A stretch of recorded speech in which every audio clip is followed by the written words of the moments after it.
You know, there's a 10-year delay in the Soviet Union of delivery of an automobile.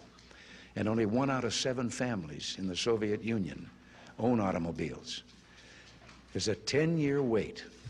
And you go through quite a process when you're ready to buy, and then you put up the money in advance. And this happened to a fellow, and this is their story that they tell, this joke. That this man, he laid down his money, and then the fellow that was in charge said to him, okay, come back in 10 years and get your car. And he said, morning or afternoon?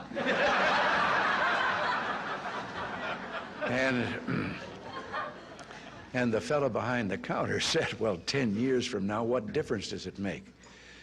And he said, well, the plumber's coming in the morning.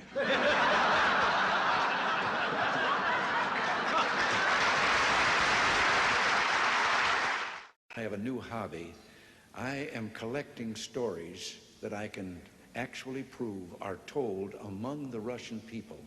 They make them up themselves, they tell them between themselves, reveals they got a great sense of humor, and they've also got a little cynical attitude about things in their country.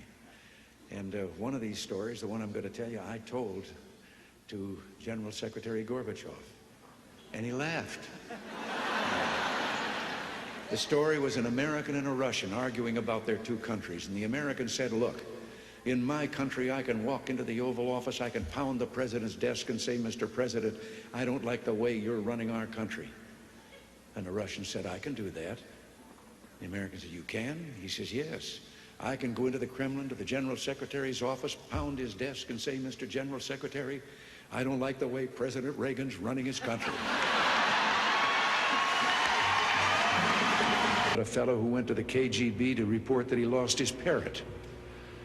The KGB asked him why he was bothering them. Why didn't he just report it to the local police? Well, he answered, I just want you to know that I don't agree with a thing my parrot has to say.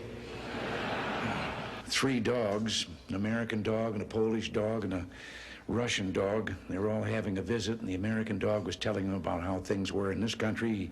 He said, you know, you bark and you bark long enough, and then somebody comes along and gives you some meat. And the Polish dog said, what's meat? The Russian dog says, what's bark?